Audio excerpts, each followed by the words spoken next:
Good evening and welcome to Cheektowaga Central's first town hall meeting. My name is Stephen Wright. I am the Assistant Superintendent of Cheektowaga Central. And before I go any further, I just want to say on behalf of Mrs. Morris, she apologizes for having to miss today's meeting just shortly before she received a phone call regarding a family emergency.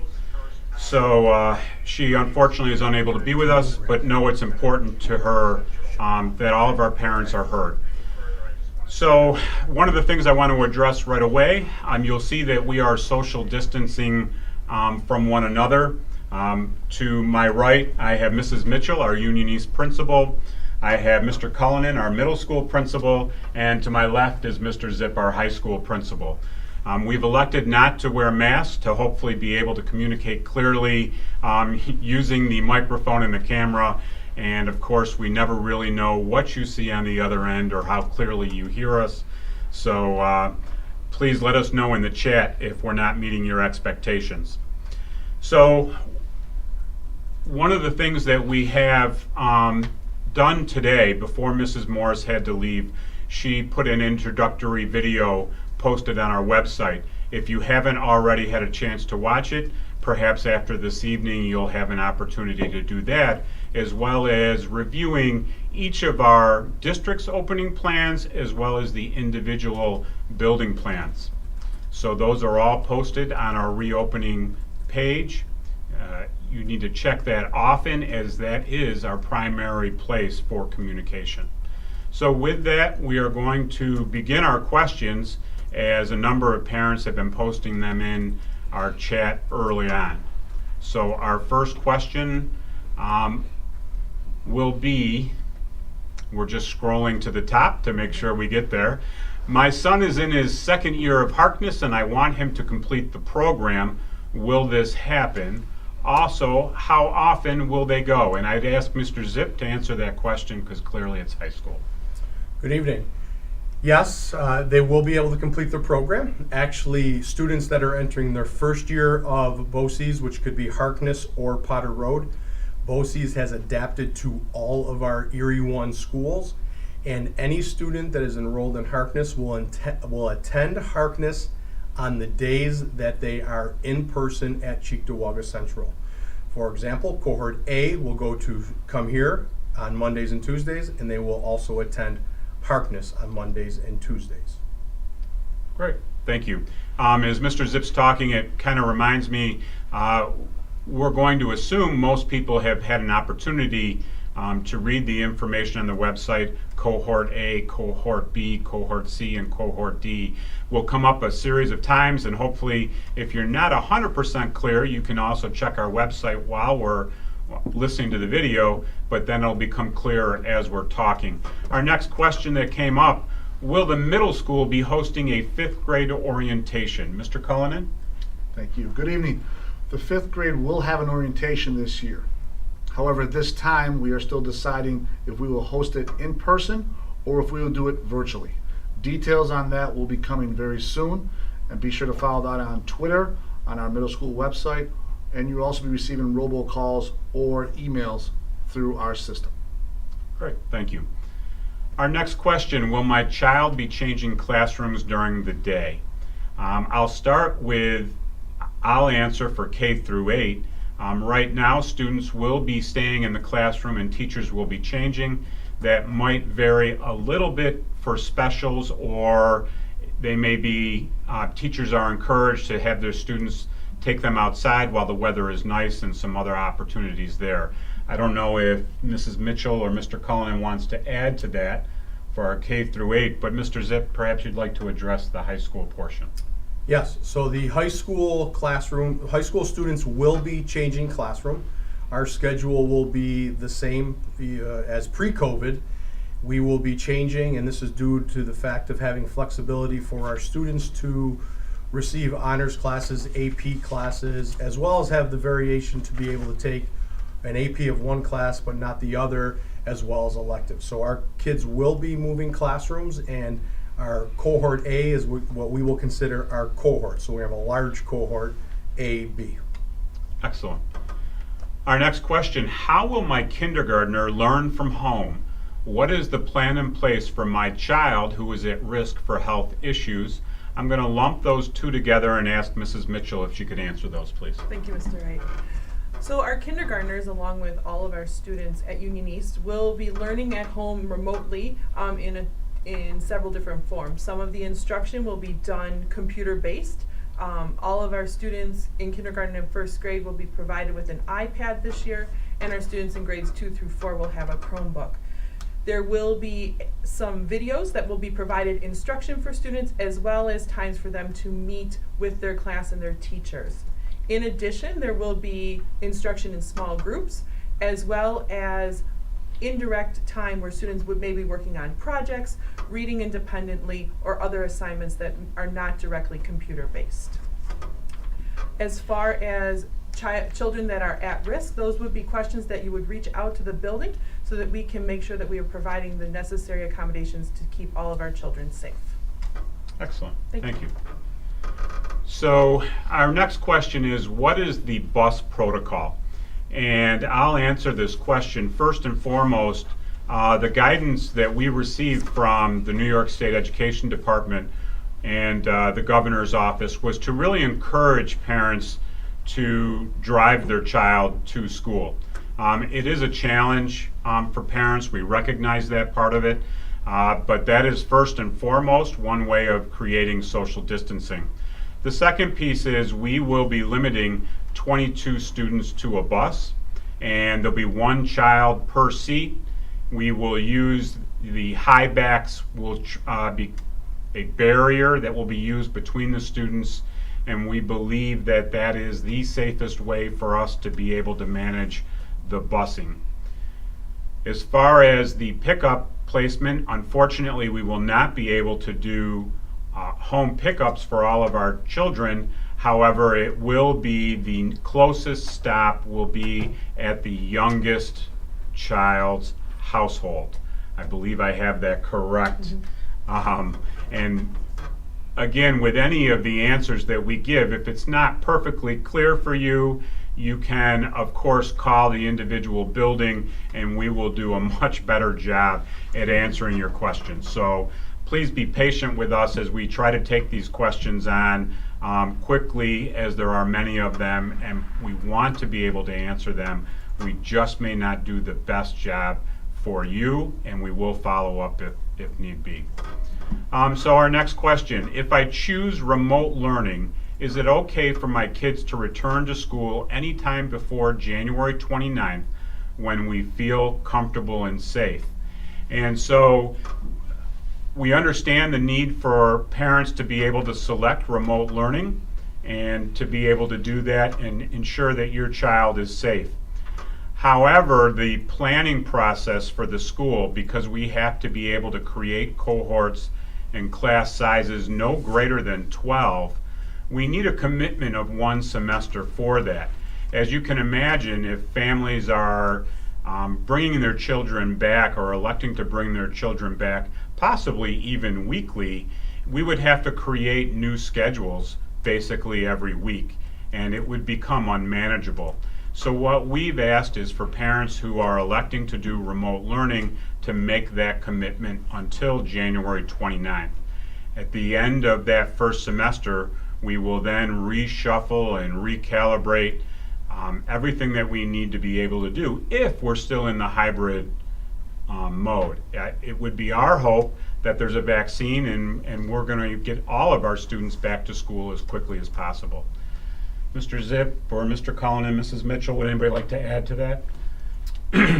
No, I think Did I you do okay? did very well. Yeah. I just ask the principals always, I want to verify, they are clearly the experts on everything that we're doing, and I will tell you, you can have the utmost confidence. So as I'm checking with them, it's only because they are truly the experts. Our next question, what is the policy or procedure if a child shows symptoms? And for this, I'm going to ask Mrs. Mitchell if she would answer that question for me. Sure.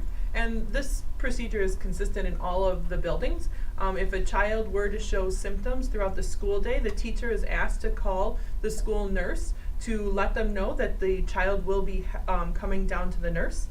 At that time, the child will be isolated and supervised until he or she can be picked up by a parent or guardian. And again, that is consistent at Union East, the middle school, and the high school. Great. Our next question, is there busing for the high school? Clearly a question for Mr. Zip. Yes, and this goes along with what Mr. Wright had just spoken about. There is busing for the high school. Again, we are promoting our families that can transport their students, that they do, if that is available. But if not, we understand, and there will be busing, and we will follow the same bus protocols that Mr. Wright just spoke of for social distancing and the safety and welfare of our high school students as well. So our next question, when will I get info about the remote learning I picked for my child? And I'm going to address this question in the same way. All of our students will be receiving a letter, an individualized letter from their school. And with it, it will give them information in regards to cohort A, cohort B, cohort C, and cohort D. Cohort D is our remote learning option. And again, you can select that still on our webpage if that is something that you are considering. We understand that a number of parents probably wanted to ask questions and hear more information, so we extended that deadline. But cohort D, remote learning, will receive a letter from their buildings verifying that. In all honesty, we're certainly trying to push that deadline back so we can be as accurate as possible, as well as we can accommodate the room settings for cohort A and cohort B. So the answer to that is, I would imagine it'll be probably 2 weeks, but if you really are uncertain if they received it, I think you could call and check with the building. The appropriate building principal could check the list and verify it for you, or the school counselors. Our next question, is there going to be UPK or Universal Pre-Kindergarten? And I can say with confidence that yes, we will be having UPK. Mrs. Mitchell, if you'd like to add anything to that? Sure.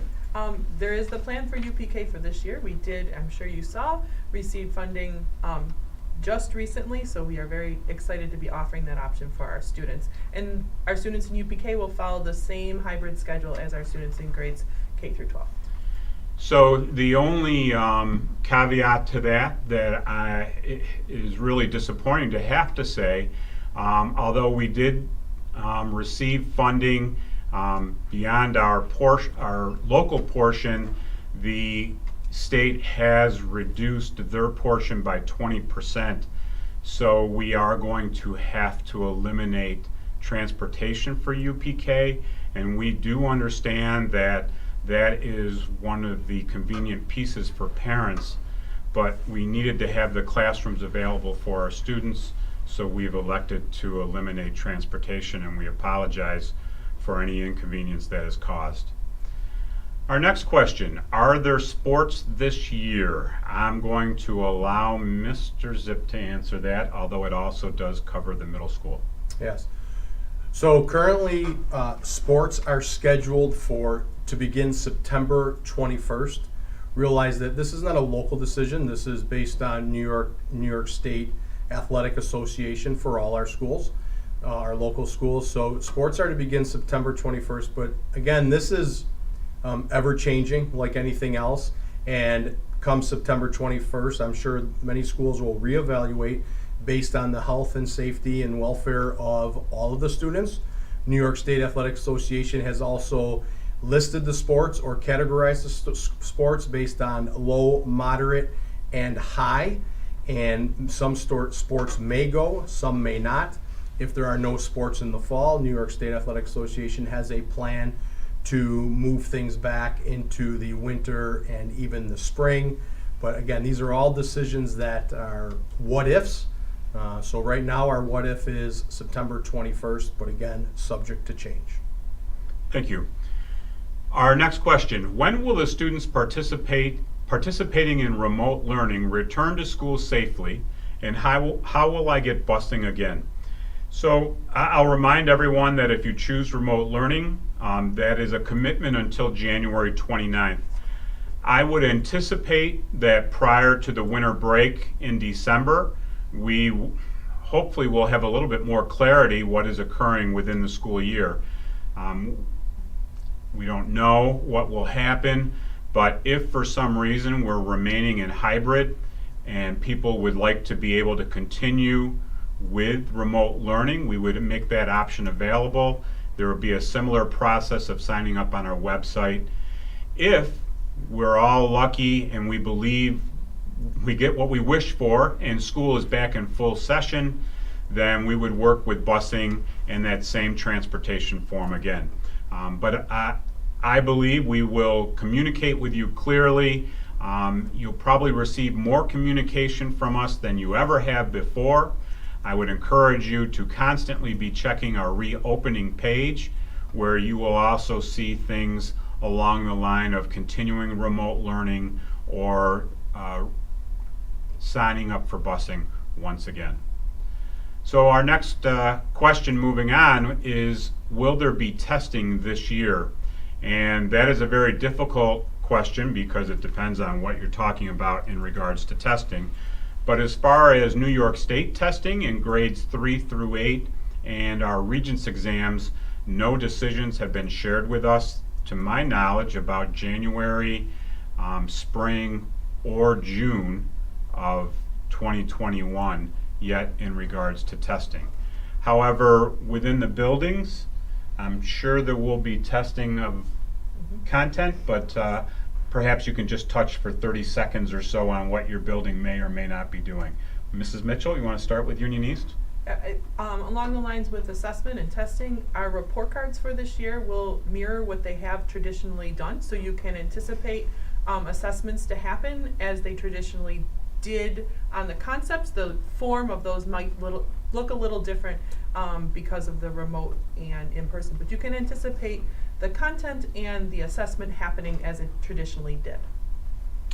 In the middle school, we will also be testing. The assessments will be done based on the content that the teachers are covering. However, in regards to any state testing, we do not know how those stand, so we will just take care of it from our end and make sure our teachers are covering certain material and then testing and assessing students. Mr. Ziff? And the same in the high school. We will be assessing our students. What that looks like right now, the teacher will have the flexibility to do that. My assumption will be a lot of our assessments may be virtual or online assessments based on the security of those tests or assessments, so that when the children are in session and are in person, that our staff can spend the majority of the time working with them and then save assessments for some type of secure online. Great. Another question for Union East. What will the 21st century classes look like for remote learning in 4th grade? So thank you for that question. We are very proud of our 21st century classes at the 3rd and 4th grade level and what they did in the past school year. We are disappointed that they may take a little bit different form this year, but we do anticipate similar experiences.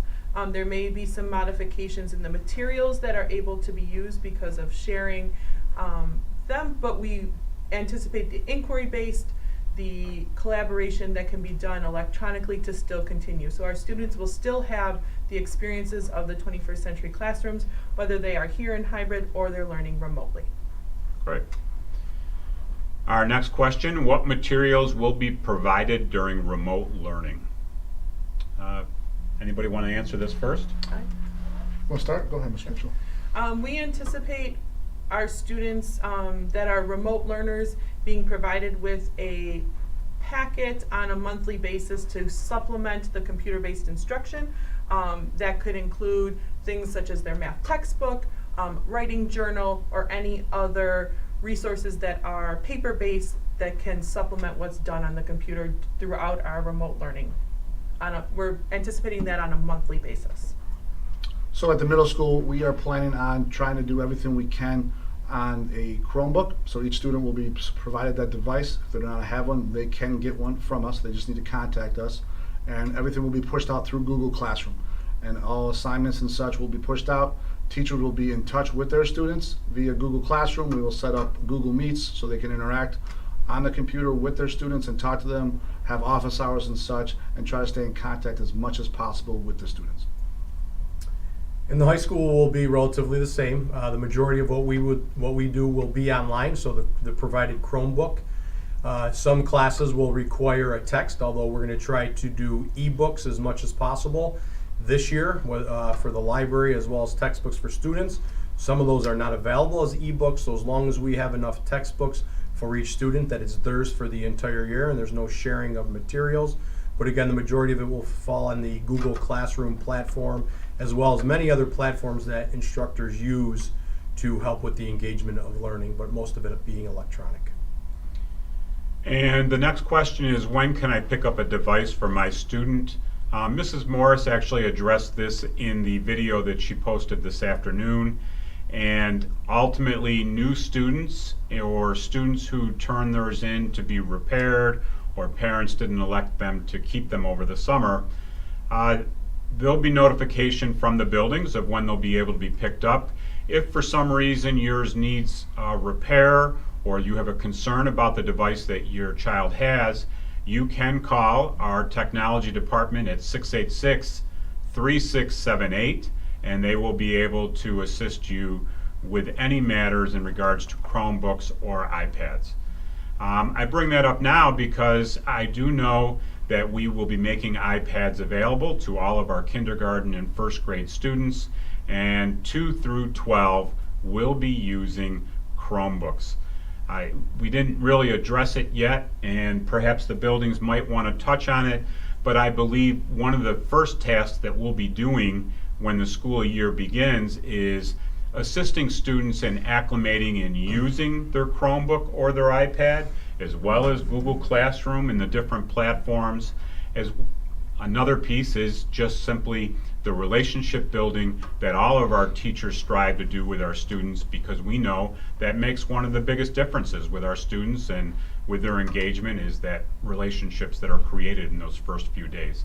I'll let any of our principals add to that or say that I did a good enough job. Did a wonderful job. Oh, thank you. It's very, very rare that Mr. Zip gives me a compliment, so I'm going to run with it. The next question, why are districts around our school delaying opening so quickly or even at all?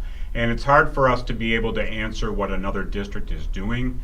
I can tell you that things change every single day. You're trying to make the best decisions for your kids in the district, the families, the staff, all of those pieces, and it's very challenging.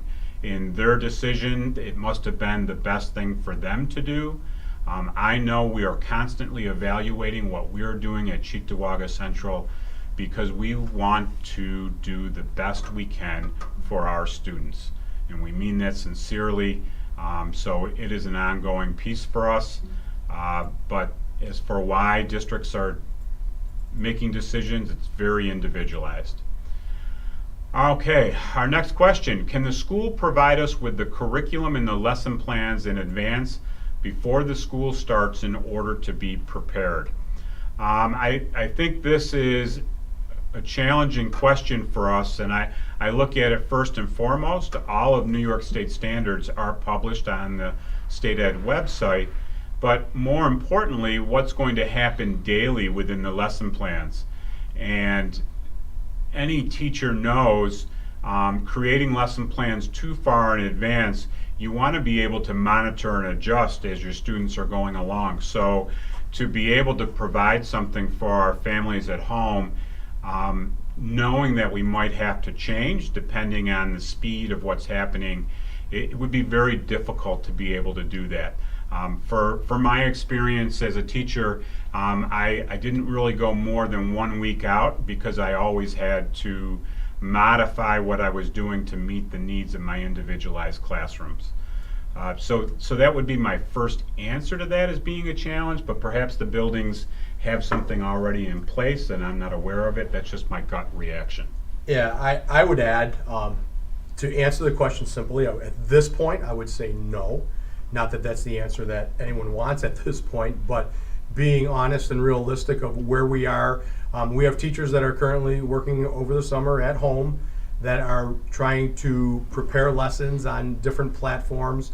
Our curriculum and our standards are all, those are all published in New York State, but the specific lesson plans, teachers are building them right now as we speak. So to have those in advance right now, unfortunately, we couldn't do that. As we move forward, hopefully, our staff's in a better position, but not that they did anything wrong. This is the hand they were dealt, and they're working hard to be prepared for the opening of school. Fair enough. I have to say, I love this next question. Will the students that are doing remote learning be treated fairly? And when I first read that question, as Mr. Zip was talking about curriculum, I thought about Mrs. Morris, who is our superintendent. And she talks about the Cheektowaga Central students as her students, and she would accept nothing less than all of our students not only being treated fairly, but being treated the same. They deserve the best in each and everything that they're doing. So I feel very confident that our students that are doing remote learning will be treated fairly, without question.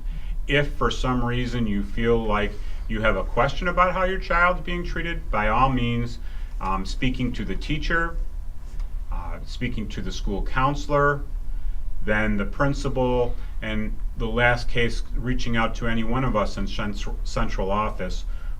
Any one of us will help you, but if we follow that chain of command, I'm pretty confident that you'll get the answers that you're looking for.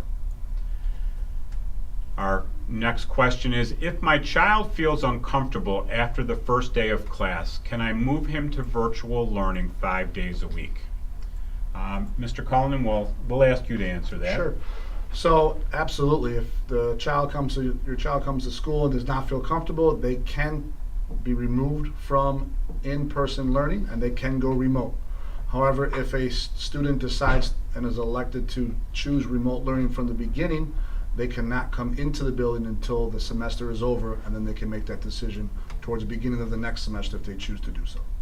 So, in other words, it's easier to move a child into remote learning than it is from remote learning to in-person learning, and that's why we've kind of made those accommodations the way we have. Is there a plan to increase the likelihood of staff knowing if someone has contacted COVID-19 before coming to school? So I'm going to read that again for myself because I was trying to adjust it. Is there a plan to increase the likelihood of staff knowing if someone has contacted COVID-19 before coming to school? Anyone want to tackle? So that answer would be no, and that's based on HIPAA. There is no sharing of the health of any other staff member that would be directly given. As I read that question, to increase the likelihood of staff knowing, that is not the district's position, nor is it legal to share the health of other staff members. So to me, that answer would be no.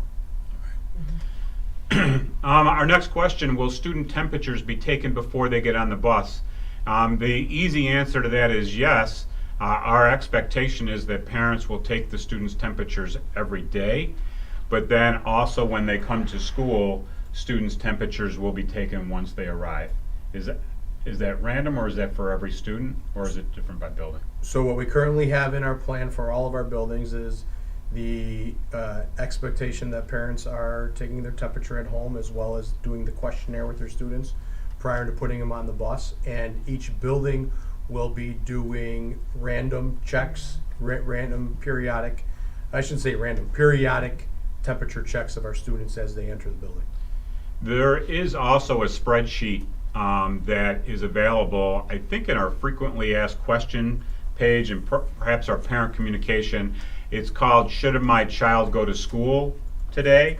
Mrs. Mitchell has one with her. You may not be able to see it, but if you check it, it really walks you through what we're hoping every parent will go through their child every single day. And after a while, it becomes rather routine and maybe mundane, but it's important for us to check temperatures every single day and to verify that we're able to answer no to all of those questions to be able to make sure that everyone at school is safe.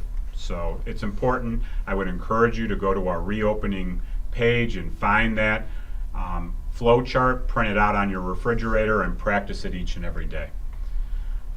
So the next question, will there be staff stationed in various areas inside the school to ensure students are social distancing at all times? We'll start with my left with Mr. Zip, and we'll work my way over to my right down to Mrs. Mitchell. So that's a yes/no question for me as I answer it. I guess it depends where you are in the building. But students will be in their classrooms. Obviously, there's teachers there to ensure social distancing for all of the students. As our students change classes, they will be in the hallway, which makes it a little more difficult to social distance. Therefore, masks are mandatory as they travel through the hallway, because that 6-foot social distance that we've created here tonight, we know in the hallway students will be passing each other. So we always have teachers in the hall, we have monitors in the hall, we have administrators in the hall for supervision. The cafeteria, 6-foot social distancing will take place, and we do have cafeteria monitors. So our students are always supervised, but understanding in the hallways, we're not ensuring 6-foot social distancing. We are utilizing masks at that point to travel from class to class. I'll just add that we will also have selected kids going to the lavatories. We will not just let anyone go whenever. We will monitor the use so there will not be too many students in the lavatory at one time. And also, when students in the middle school are in the building, they will be in class, and they will only leave class to go to either lavatory or to phys ed. So other than that, they will remain in the classrooms, and if they do leave, they will be monitored at all times. And similar to what the other buildings shared, at Union East, our students only travel in the hallway throughout the school day with their classroom teacher. And during arrival and dismissal, there will be many staff throughout the building to remind social distancing. But as Mr. Zip said, we also are requiring masks as they travel anywhere in our school building. They will be required to wear a mask and encourage the social distance, but we will be using both. Great. So how are you determining if a child is cohort C? Mr. Zip, would you like to answer this? Sure. So this one I understand the question, because it was a little confusing in our reopening plan, because it says children with special considerations. But understand currently our children with cohort C are our students that have been through CSE, have IEPs, have special accommodations that need to take place for their education.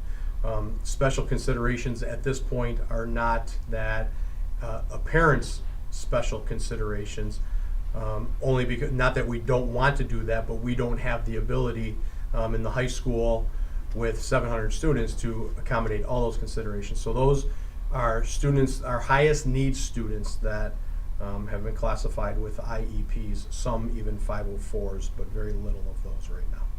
Great. Anybody have anything to add? No, it's the same in the middle school, and if there's any questions, feel free to call the middle school office or to contact Mrs. Cheektowaga in the central office. Great.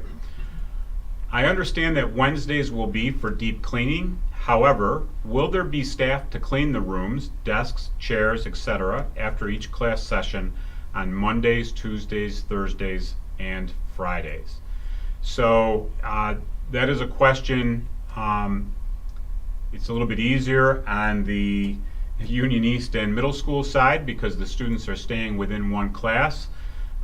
So for each class session, our cleaners will continue to follow their same schedule. We also have a protocol in place that we will be disinfecting comes into my brain, but that's not the word that we're looking for. Sanitizing, thank you. Sanitizing the buildings using a protocol that we developed earlier on during the COVID-19 pandemic. Mr. Zip, can you address that from the high school perspective? Yes. So first off is to realize that our cohort A, we look at as one big cohort because we have to, as our students are changing classes, passing in the hall. They're not going to be stationary to allow them the flexibility they need to meet their graduation requirements. So to go back to the question of will there be staff to clean the rooms? Yes. I'm hesitant to say exactly what that is only because there's multiple things on the table that we as a district need to iron out and work with both of our unions and how we're going to clean in between class sessions. But that cleaning is basically the wiping down of the high-touch areas before the next class comes in. Our Director of Operations has set up a schedule of, we have cleaners cleaning throughout the day. High-touch areas will all be done at minimum twice a day to, again, hopefully mitigate the spread of anything if it were in our building. So the answer to that is yes. The specifics I couldn't give you right now, as we do need to iron a couple things out before I speak of them. Okay, thank you. Our next question, when it comes to the busing, I have 2 children. Would they be able to ride on the same bus? So that's a challenging question because I don't know the age of the children. However, I can tell you that state guidelines does allow students in the same household to share a seat. So that is a possibility, but we still have to maintain our social distancing and make sure that that's appropriate. It might also be a challenge depending on the start times of the students. So if you had a 12th grader versus a kindergarten student, how do we manage that part of it? But we are planning, if at all possible, to have families riding together. But there is no guarantee of being able to say that, not knowing the exact details. Did I do okay with that? Very good. Thank you. Are kids playing sports? Why can't they at least practice so they can be ready for a short season?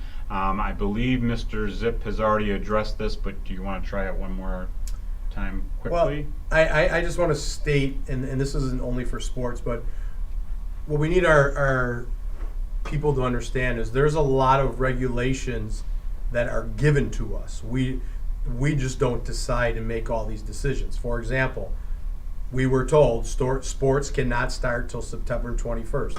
That's New York State Public High School Athletic Association. So we as Cheektowaga Central cannot override that decision. So there are things that are just given to us that in our positions we are obligated to follow, and we want to follow, because again, this is for the safety of all of our students. Right. Our next question, can I drive my kids to school for the first few weeks and when I feel comfortable, then start taking the bus? And so the answer to that question is yes, but we need to know that you are planning on using the bus because we need to create bus schedules for 22 students, and you can imagine that's a challenge of getting all of the students in on time. So if we don't know that you're planning on using the bus, we will plan for you not, and then there will not be space for your child on the bus. So again, I would encourage you to sign up that you need bus transportation.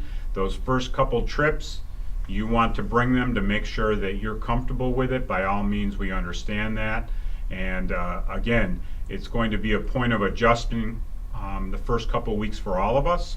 So we understand that, and there will be a considerable amount of flexibility from our end, and we would also hope with the same thing for our parents that we're given a little flexibility as well.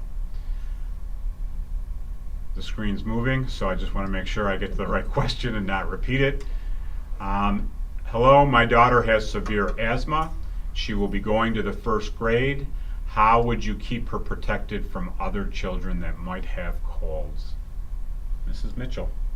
Thank you for that question. It would be very similar as any other year. However, in this year, we will be practicing social distancing in our classrooms.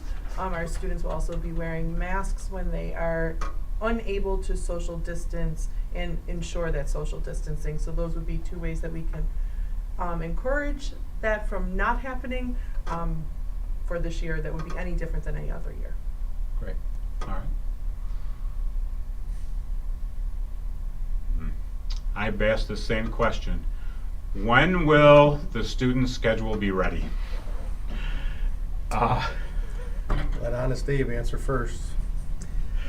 So we are constantly working on the schedule. If school started tomorrow, I am confident that we could have our schedules ready if we needed to.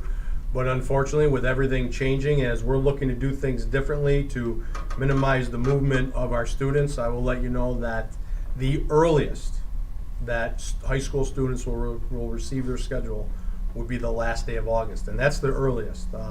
Unfortunately, it's going to go right down to the wire, as we really need to make sure every I is dotted and T is crossed for the opening of school, with different cohorts, making sure we have the correct number of kids per class, as well as students that are choosing to go full remote. So it will be last minute. And I might add on to that, another piece that we're dealing with, and although this is not the parents' concerns, I'll share it with you. We're also trying to meet the needs of our teachers. Our teachers might have health concerns of their own and trying to address their needs, as well as many of them have their own childcare issues. They may be living in a district where they have chosen to go full remote learning, or they might be alternating in a hybrid method similar to ourselves.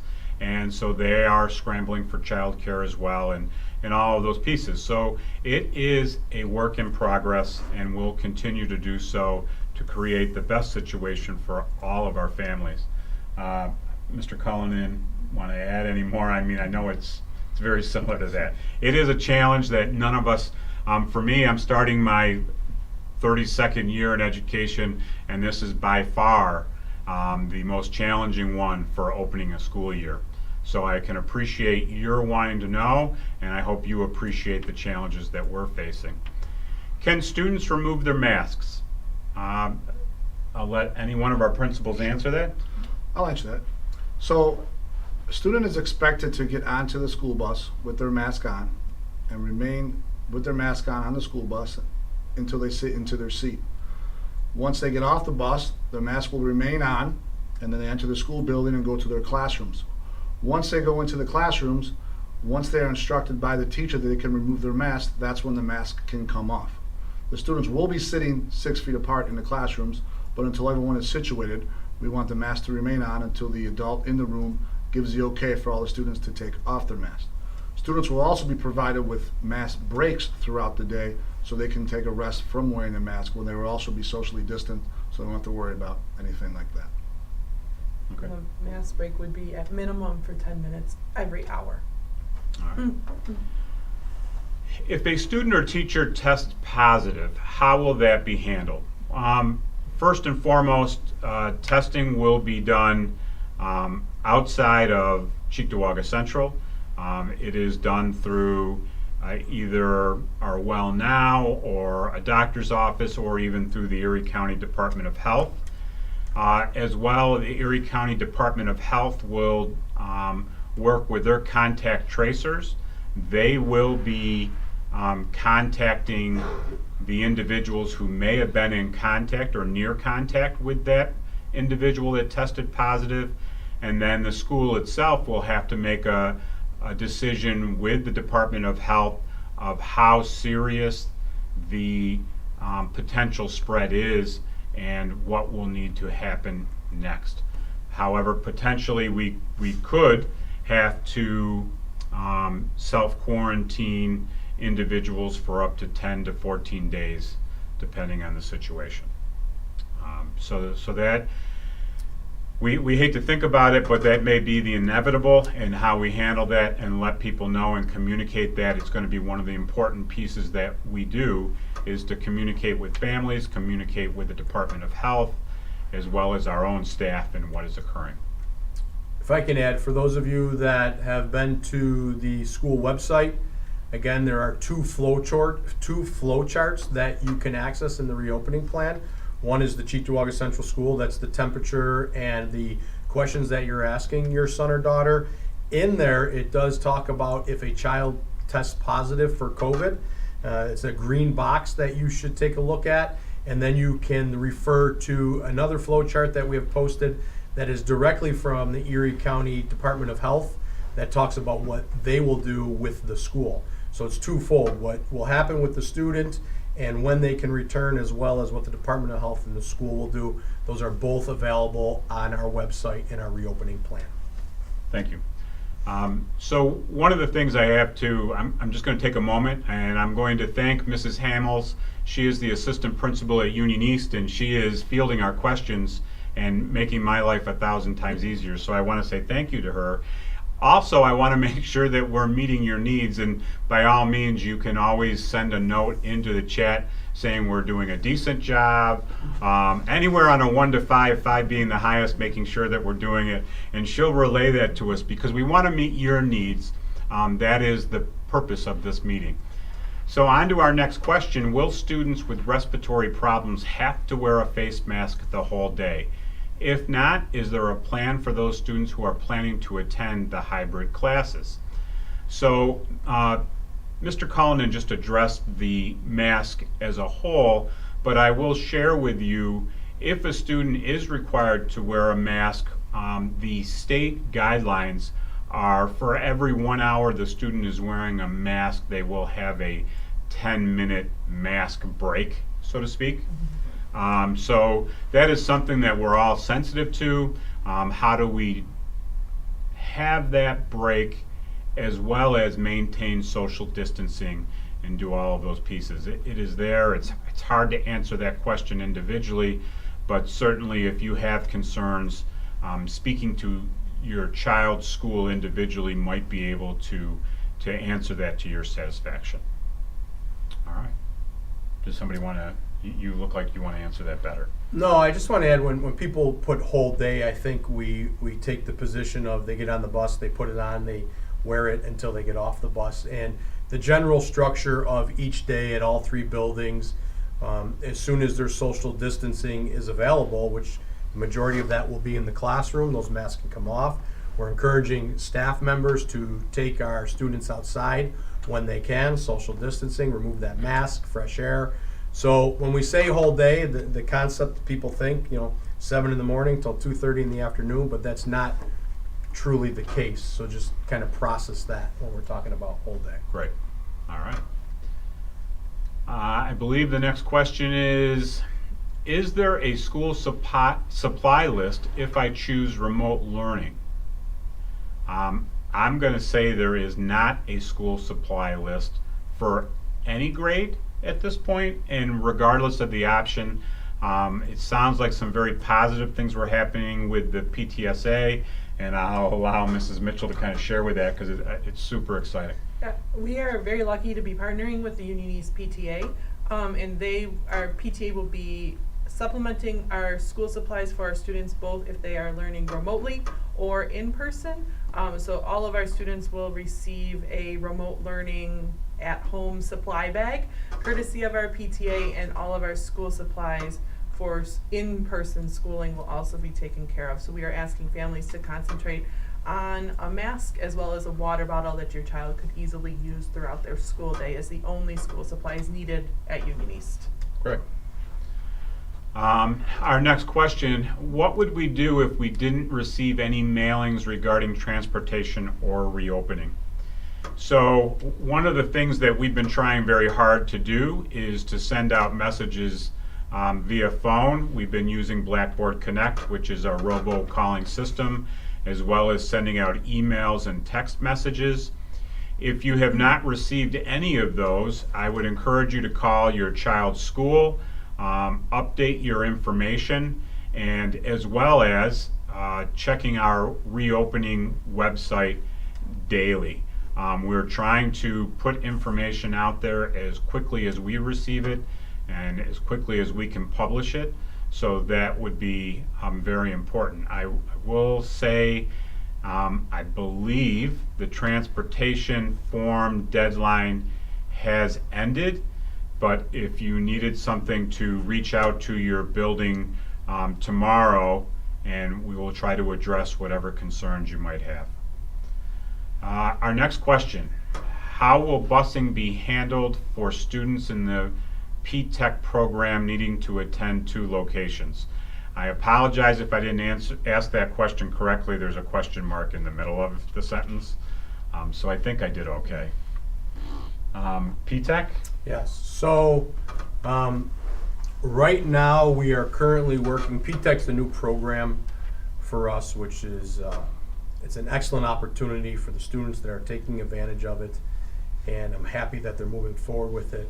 Right now, we are trying to make that for this year or this first semester, that it's one location due to the health and safety concerns. We have not totally ironed that out. We are really close. There's one class that it's really hinging on, but to really make sure that program is working, and the way that it's set up over the 6 years is to certain amount of credits have to be earned. So we really need to make sure we have it nailed down. So those of you that are in the P-TECH program that were chosen, congratulations, number one, but we will be reaching out to you when that is ironed out, and hopefully that's very soon. Great. Will breakfast and lunches be provided for remote learners as they were in the spring when school was closed? Mr. Cullinan, you are the expert on food and nutrition. I appreciate that, Mr. Wright. Food will be provided for those that are at home remote learning. Information on how those will be given out will be forthcoming, but they will be available at the school, the times to be determined. Any questions on that, please contact your individual school and they can give you any further details. Awesome, thank you. Mrs. Hamels, if you could just scroll up for me. Thank you. Will students with medical excuses to exclude from wearing masks be in classes with students required to wear masks? Do we want to tackle that from a building perspective? So I'm not sure we want to tackle that yet, because some of that is based on the number of kids that have doctor medical excuses for that, and then we have to look at those numbers to create classes. So this is why we're asking for people to give us information as soon as they can, and we're sending out these forms and looking for feedback from the families, because it is difficult scheduling. So we don't know that yet. Okay. I received a text from Mrs. Cheektowaga that I couldn't fully catch on my watch. I don't know if it was just sent directly to me. Mrs. Cheektowaga is our director of PPS, and what I saw on my watch quickly was it wasn't clear, or it didn't come out clear on cohort C. So Mrs. Mitchell, would you like to try to talk clearly about cohort C? Sure. I'm not sure if she's saying it. Our cohort C on our document does read that it's students with special considerations. As Mr. Zip explained, those are students with IEPs, our highest need students that are placed in a 1211, 811, or 611 classroom for the most part at this time. If you have a question about whether or not that is your child, I would encourage you to contact the building individually if you need that information in advance of receiving the letter. And so for clarification, Mrs. Cheektowaga wanted us to communicate that it's not all students with disabilities or 504 plans that are a part of cohort C. And now she's laughing out loud at me. It's only those students in our most restrictive settings, those requiring multiple adult supports in our smallest settings, our 1212 settings or 612 setting, students with the greatest needs. We also have our English as second language. Those students will also be a part of cohort C. So hopefully that answers that question, but again, you can always call our buildings, you can always call Mrs. Cheektowaga's office, and our piece is to be able to communicate and work the best we can with our families to understand what we're trying to lay out for you. So, with that, I'm trying to catch up with my questions. Will there be a deadline to select a learning plan? There currently was a deadline. We did extend it, and again, we're trying to meet the needs of our families. Ultimately, it is extended to the end of this week. We want people to be able to ask questions. Obviously, you're aware of that we're having a town hall meeting tonight to answer your questions, but then again on Wednesday at 11 a.m. there will be one specifically for middle school parents. I believe 3 o'clock on Wednesday there will be for the high school, and then 7 p.m. that evening there will be one specifically for Union East parents. All of our information can be found on the reopening webpage, but I would encourage you to be able to see and ask those specific questions to the buildings on those, and hopefully that will help you in selecting the learning plan that meets your family's needs the best.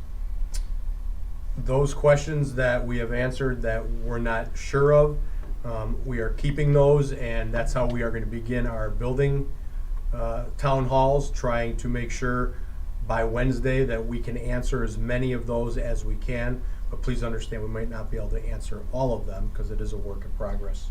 And we also have an email that's specifically for questions. It's questions@ccsd-k12.net. We will be spending a considerable amount of time tomorrow trying to answer those questions. We try to field them either individually or placing them on our frequently asked question page.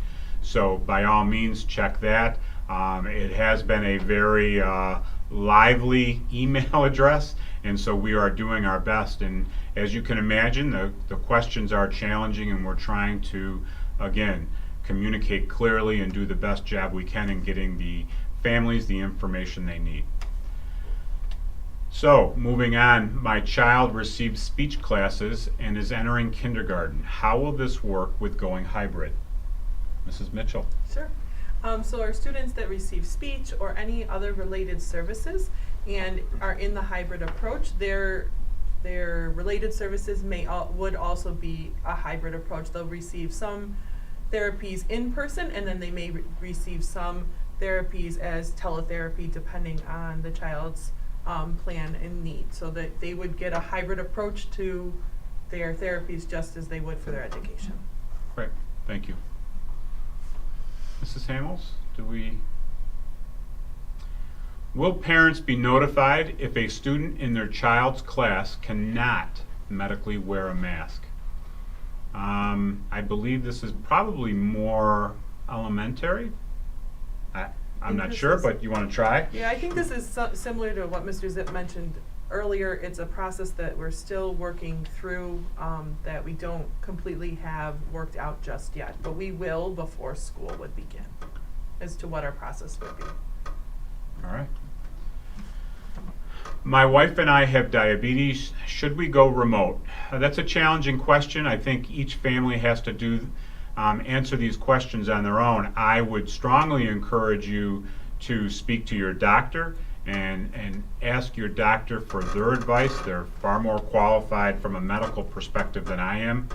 And again, I'll leave it short with that. Please check with your doctor, ask for their advice in regards to having your child go remote. My child is picked up and dropped off from daycare. Is this still an option? Mrs. So Mitchell. I'm going to take that one. Yes, it is an option. That we are offering our families that they can be picked up and dropped off as long as the daycare is within the Cheektowaga Central School District.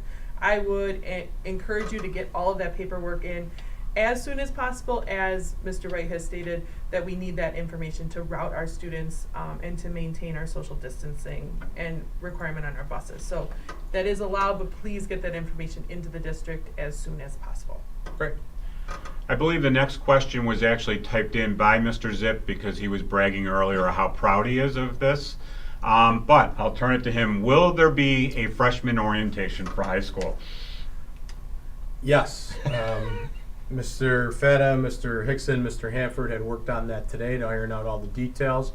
We will be having in-person freshman orientation with all the social distance guidelines, doing what we're going to do throughout the school year. There will be 2 of them, one for A through K, which was cohort A, one for cohort B, which will be at a different, same day, different time. And it will also be online and available for those that want to do the freshman orientation remote. So we will be having it. We're going to be hybrid. We're going to have people here, so we're going to start to work that way with freshman orientation. But we will be following all the guidelines, masks, social distancing for students and parents that do attend. Awesome, thank you. Will the third and fourth grade classes still be piloting the new academic program that was discussed last school year? And I'm assuming that's the STEM program? So as we spoke earlier, our 21st century classrooms, we still plan to hold them. It may look a little different this year than what we would have maybe seen last year, but we still intend to offer our students those opportunities to engage in our 21st century skills of collaboration, communication, and just may take a little different form. Excellent. So Mr. Zip, what is the plan to decrease overcrowding in hallways while the high schoolers are changing classes? We are going hybrid, which means there's 50% capacity, so only 50% of our students will be here to decrease the overcrowding in the hallways. Excellent. What do you do if your school computer is damaged? There is a plan for that. I believe the number to call is 686-3678. Mr. Levere, is that the correct number? We'll be setting up a special line and a special email address for parents to call. So there It'll be will be monitored. a special number and an email address that will be posted on the reopening page. If you have something currently, you can again call the school and we will try to address it the best we can. But again, I think if you check the reopening page, you will see that that phone number and email will be there. And as we are focusing on so many things right now, if you could give us a little bit of time of waiting a week or so to be able to do that, we would appreciate it. Our next question, will attendance be taken for remote learning for Union East, and how will it be done? Yes, attendance will be taken for all of our students, whether they are remote learning or in person. And it will be done through an engagement question. They will have a requirement of some sort of requirement each day, and the students' participation in that will mark their attendance for that day. And that's how we're going, and we'll be monitoring it through eSchool, will be reflected on the report card as it typically has been. Excellent. And I think that answer is similar to all of our schools. Yes. If it's so safe to send our kids back to school, why is it not safe enough to have parents attend this meeting? Well, I think number one, we're in the library, so we have limited space to be able to do that. I think we're also limited to the number of parents that we would be able to house, and it would be very difficult. The most effective way of having this meeting is being able to broadcast it. I hope we're meeting your needs in doing that, as well as trying to field your questions via the chat option. It may not be exactly what we're looking for, but again, we're following the guidelines that are given to us. We're providing a hybrid model as well as a remote learning model for all of our families to be able to choose what works best for them. Can I add to that? Please. So that question comes up quite a bit, and the only reason I want to add is I did get 2 emails, and it's a common thread of, if it's so safe to do this, then why aren't we doing this? And just to put it in perspective, our largest space at Cheektowaga Central School District is our auditorium. Based on our architectural information that we were given this week, social distancing properly, we can have 97 parents of different families in our auditorium at once.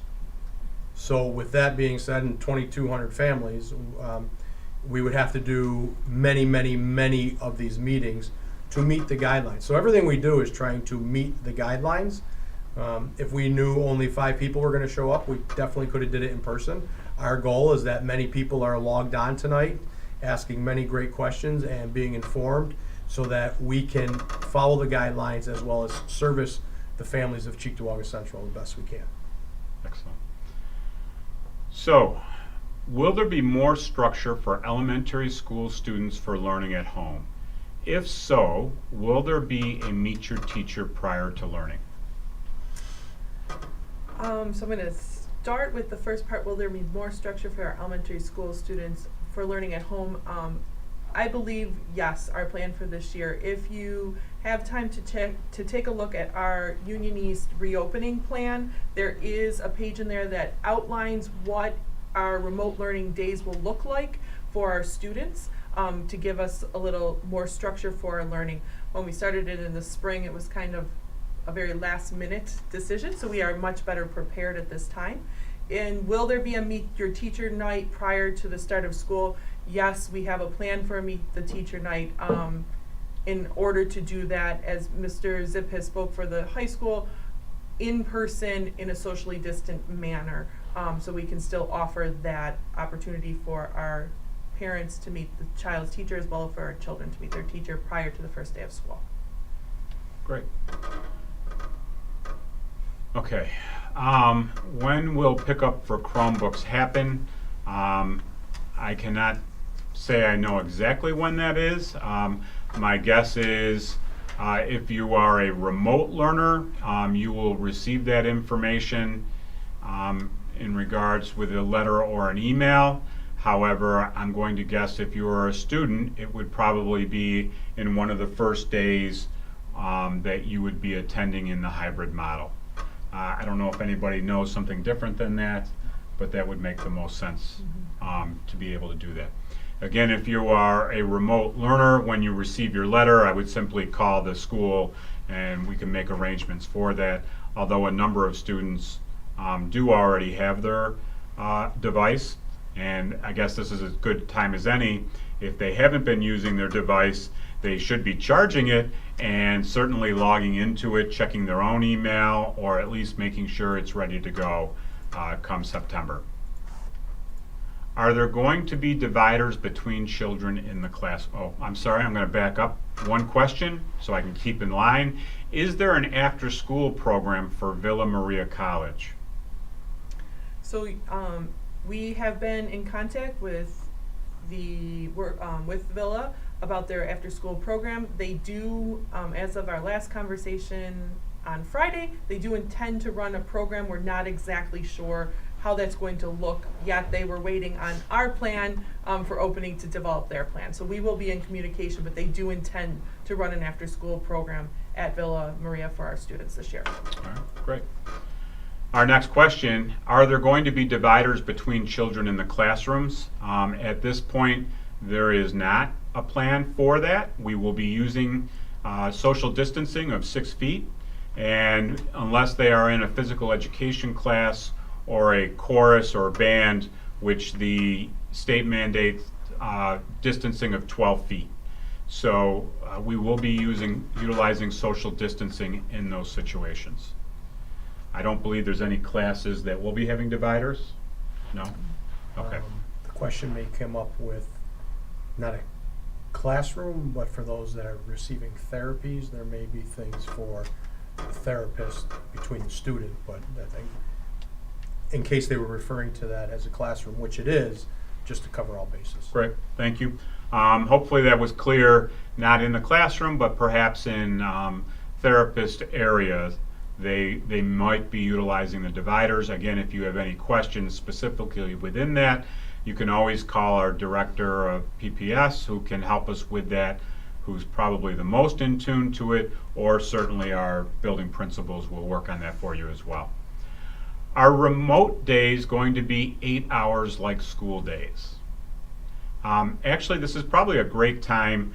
I wish I could remember the title of the form that we have that kind of Remote learning instructional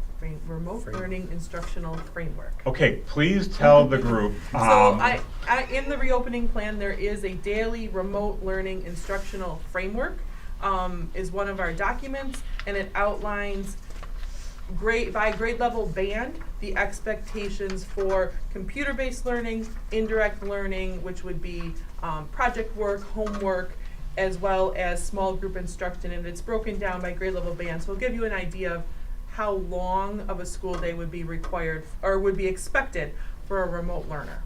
And again, that can give or take depending on the student, but that gives you a rough idea of what is expected for each age band. So our next question, if a child does remote learning, can they play sports if offered? Again, I'm going to refer my sports questions to Mr. Zip, the high school principal. And the answer to that is yes. It has been talked about at the section level, and if a child does choose remote, they are eligible to play sports. But for speaking for Cheektowaga Central, obviously, you will have to meet all of the criteria of academics and attendance. We do have academic eligibility, so you have to meet those guidelines. You do have to attend your in-session or remote days, and we will be taking attendance. And if you don't, then you're obviously not eligible to practice or play for that day, or more, depending on how it adds up. All right. Will remote learning be like last year with just assigned lessons, or will there be Zooms to be able to interact with teachers? And I can say that I don't believe remote learning will be exactly the same. I know we are working with our teachers to find a way to make learning as engaging as possible. I'm sure everyone is aware it's very challenging to meet the needs of all of our students in these situations, but we're working on it. Our teachers are working on it. We have professional development that is going on. We are spending the first 3 days on professional development, September 1st, 2nd, and 3rd, prior to Labor Day. So it is an ongoing piece that we are working to do. And again, we want to provide the best opportunity for all of our students. And anyone can add to that would like to add to it. I think last year, when this all came about, it was kind of a surprise to everybody. So we just did our best to make sure kids were at home, they were safe first and foremost, but then when we were able to communicate with them, we provided work for students that was appropriate to what they had learned so far to that point in the school year. This year we're going to look at it a little bit different. We're going to be a little more rigorous in terms of what we're providing for them. Not knowing how long this will last, we're going to try to get on top of it from day one and make it a rigorous program so that students are getting the most out of their education that we can provide for them. Great. So I want to add, we got to also realize that last year from March 16th to June is going, hopefully we're going to look different, and we are going to look different. We're going to be hybrid. So we're actually going to have the students here twice a week, which allows us to do a lot more interaction so that when they are remote, we pretty much had no contact or minimal contact, but with the hybrid model, we're going to have a lot more contact. That makes it a little bit easier to do the remote and connect with the kids, and the kids understand how to connect with us and get on. Great. Next question, will the kids have to take the Chromebooks to school every day and bring them back every day? And I'm going to guess this is more of an elementary piece, because I believe our secondary kids were doing that already. So, Mrs. Mitchell, Mr. Cullinan.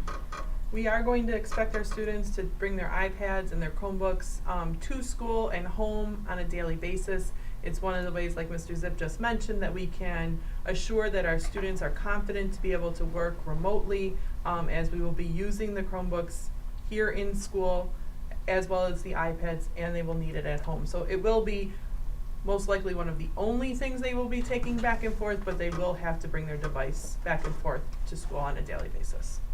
I'm assuming. That'll be the same for the middle school, yes. Our next question is, what is the protocol for drop-off for my children pre-K and first grade? Where do I drop off? And will there be, I'm going to guess, an adult to assist? And will there be a teacher to bring them to their classrooms? And also, how does pickup work? So, Mrs. Okay. Mitchell, you're on. Sure. So drop-off will work very similar to how it did last year. Our students will be dropped off in the front of the school building. There will be a designated door. They will have periodic temperature checks just as they would if they were taking the school bus. There will not be someone that would escort children individually, but they typically will take classes worth of kids down to their classroom, and there are adults throughout the hallways to make sure that our students get to their classroom. I know it could be scary to drop your little one off without making sure that they're going to their classroom, but we do assure you, and our kids figure that out as quickly as the second day. They like to be independent and go on their own, but we are making sure that they're monitored along the way. Our pickup this year will be running different than it has in the past. We have always had parents come into our school building to sign their children out. Our students have waited in the library traditionally. That will not be happening this year. Parents will not be allowed in the school building for pickup. We will be using a commercial app, School Dismissal Manager, that will assist us in a drive-through curbside pickup for our students. So our students will come out to their car with adults to make sure that they get in their car. So it will be, as we get exact information on how the app works, there will be some orientation that will be part of our orientation for our parents at Union East. But we are planning to use an app to assist because we are anticipating an increased number of parents of picking up, and we are not allowing parents in the building. So it will be a curbside pickup of your child. The best way I can describe it. It's similar to Target's online ordering, but your child will remain in their classroom. They will be notified that you are next in line or in the line to pick them up. They will walk down and be escorted from the school building to your vehicle. And we are planning to have 3 lanes of pickup, 2 that we're referring to as our express lanes, and 1 for many of our students at Union East may still be in a booster or a 5-point harness that they need additional time to get into their car. So there will be a lane for those students as well as more of an express lane for our older students. So one of the things that I'd like to say at this point is we get further and further in questions, they become more and more specific to the building. And so my plan is to maintain this meeting until approximately 8:30, and then if we need to go longer, we can, but I want to try to address some larger questions if possible, rather than building specific. And if you do have building specific questions, again, we do have the middle school town hall meeting specifically for middle school. That will be Wednesday at 11 a.m. And we will have another one for the high school at 3 p.m. on Wednesday, and then Union East at 7 p.m. To be able to address any questions you have. I understand you may not be able to make one of those meetings, and you can always call the school, and we will do our best to help you make informed decisions and get the information that you need. But now, moving on, will children be required to get the COVID vaccine? That's predicting in the future. I don't honestly know the answer to that. I cannot tell you when there will be a vaccine or what will be required. That will not come from the school district. That would be something that would come from the state education department. The next question, if a home situation changes, can a student move from the hybrid plan to the full remote learning? And again, this situation, the answer is yes. We always have the situation if you're going hybrid but need to go to full remote, we can address that. What we cannot address is going from full remote into the hybrid learning plan. We ask if you choose full remote that you understand that you're making that commitment for the first semester, which ends January 29th. All right. Will gym and swim be offered to kids? Will the school day be shortened if they are not having gym and swim? Just to give my voice a rest, would somebody like to pick that question up? So we will be offering phys ed, both in the gym and swimming, for all of our students in all of our school buildings. So you can anticipate phys ed and swim for your students across the district. We will, at the high school, we will be having PE. As for swim specifically, there's a certain number of students that are allowed in the pool at a time. I forget the number off the top of my head right now that Mr. Hickson gave me. So swim may or may not be a unit we do just based on the number of kids that can be in the pool. But phys ed will be taking place, will look different. Yes, but our staff members will be up for the challenge of creating engaging physical education units. All right. Mrs. Hamels, approximately how many questions do we have left? Do we have plenty to go? We have probably about 30. Okay, we'll keep going. Is there flexibility for remote elementary students when it comes to the timeframes to get daily work done? And I think that's really a broad question for all, but I'll let you answer it. Sure. Yes, we plan for there to be some flexibility and some schedule for remote learning. They may have some scheduled times with their teacher for small group skill-based instruction, and then flexibility for times where they could get other work done. So that it will be a balance of scheduled and flexible, because we realize that every home situation is different.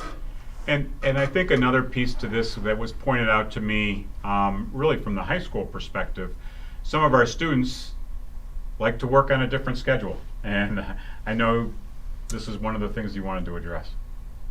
Or Yes, so the high school students are they're different, and they keep some different hours when they are remote.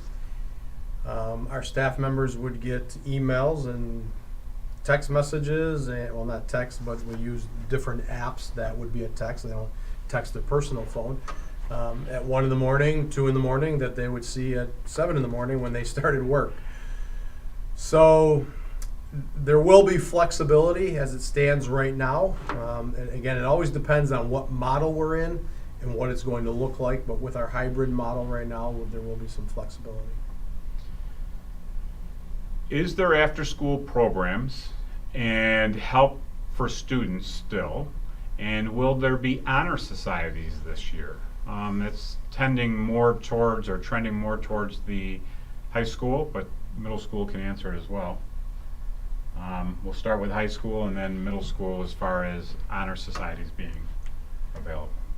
So right now, there's not going to be after-school programs due to the fact that we're just trying to figure out how this hybrid's going to work and eliminate as much contact as we can. If things start to, if things are going to be up and running, then obviously we will have them. This year, we do not have after-school busing. After-school help with students will be available. That may look a little differently. That may be remote Zoom for after-school help. Honor societies. So honor societies are national organizations, and as long as those national organizations are going to hold their societies intact this year, knowing that most of the people across the state are going to be in some type of hybrid/remote, then we will have them intact as well. All right. Our next question, how will special education for remote learning be handled? I'm going to say that that's a very individualized answer for each special education student that elects to do remote learning. I would encourage you to call the Office of Special Education to speak with someone there or at the building level, because it'd be challenging to discuss that now, knowing that there are multiple possibilities. What symptoms does your child have to display to be sent to an isolation room? What about the children that have allergies? How many children will be in the room together? Would anybody like? Well, this is a challenge. So the symptoms are one of many, as they are posted on our website in different parts of the plan. It can be anywhere from the chills, a cough, shortness of breath, Fever. Being nauseous, having a fever. But that's going to be for our RNs to make those decisions, and whether they're sent to the isolation room. And there would only be one child in that isolation room, because the idea is if our nurse makes a decision that that child may have symptoms of COVID, obviously we don't want them around other students. Children that have allergies, our nurses across the district, we currently have 4, are well in tune to our students, and they know our students inside and out, especially those that do need their services on a daily basis. So they'll be able, assuming our nurses will be able to differentiate a common allergy symptom that a student may be having versus something new that could potentially be COVID. Okay. The next question that I can kind of see is, I have a student in 3rd grade, pre-K, middle, and high school. Are the 3rd grade hours different than the pre-K hours, and driving are going to be an issue? I can answer this, I want to answer this question because I know with 100% confidence that the 3rd grade hours and the pre-K are the same. Yes, okay, good. So hopefully that makes it a little bit easier for you in the driving. Mr. Wright? Yes. If I could add, I had a parent I talked to on the phone today who had a situation where their students were in different buildings and they were worried about drop-off times. If there's situations that come up like that, we want to make it as easy as possible for the parents. So if we have to make exceptions for certain students to come in a little bit late or something like that, we can definitely work with individual parents and families to do so. Great, love that answer. The next question is in regards to sports and how will meets and games go. Larger sports means more students and athletes. Will it be athletes and opposing teams only and no audience? I'm going to defer this question to later, only because all of that information is set to be determined. Next, are the children allowed to bring backpacks and supplies back and forth to school? So in the middle school, and I think it's going to be similar throughout the buildings, that we're going to have limited supplies other than their electronic device, whether that be an iPad or a Chromebook. And so the backpacks are recommended to keep that as safe as possible. In the middle school, when they will come in, they will bring that to their classroom and it will remain there for the day and then be taken home with them at the end of the day. All right. Anything anyone wants to add? No, Good. the high school will be the same. Same. When can we expect electronic material for our distance learning children? I'm assuming that electronic lessons, curriculum, that would be September 14th. School starts September 8th. My assumption is all our staff members at that point will really be working on building some relations, getting students set up on the platform, Google Codes, Google Classroom. There's a lot of electronic maintenance that teachers need to set up for organization purposes and making sure all of our students have access to what they need. But I mean, it will actually start September 8th and be getting some type of material. As for probably curriculum, you'll be looking at that following Monday. All right. And what if a student doesn't have Wi-Fi? Anybody want to tackle that? That is found in our reopening plan as well. You are to contact the school. There is a number directly on there for technology and Wi-Fi, and the school district has some options that they are working with to try to help you with that situation to make sure that we have equal access for all of our students. Great. As far as UPK, are they required to do the remote learning portion if neither parent works from home? So our students in the hybrid program, attendance is expected for all of our students every day. So there would be an expectation that they engage on their remote learning days as well as in the in-person days. So it may be activity-based and it would not be time-specific. So we would give our families some flexibility to complete it at some point during the day, but it is required that they are engaging with their required learning each day. Okay. And if we could scroll a little bit more. How will lunch work? Will my child be able to bring a lunch to kindergarten? Oh, we're hammering Union East. So at Union East, and I believe at the middle school, lunch will be eaten in the classroom. If your child is ordering a lunch from school, that will be delivered to the classroom. If they are someone that brings their lunch from home, they will be allowed to do that, and they will eat in their classroom at their desk, maintaining social distance. All right. Are masks going to be provided to all the students reporting to school? And I believe the answer to that is mask will be available to students if necessary. So, can all teachers get the Remind app to help with communication? That's more of a building-based question, although as a district, I don't believe we made a plan for that. I know there's different platforms in different areas. And we intend to use Seesaw as a communication tool for pre-K through grade 1 and Google Classroom for our students in grades 2 through 12. The Remind app, so at high school level, the Remind app helps go directly to parents that sign up for that, unlike Google Classroom that goes directly to the students. So some of that is teacher specific, but as an administrator of the buildings, we'll obviously be promoting to our staff members to utilize a communication device that goes directly to parents too, to keep our families in the loop, to say. So yes. Will the school let us know if our child is going to be a cohort C? And the answer to that is yes, we will be sending out the letter with a notification of which cohort your child is in. But if you have a question wondering if your child will be in cohort C, by all means, you can call your school and ask the question, and they will be able to answer that for you, so you are clear on that. Are kids at Union East going to have to wear masks all day in class?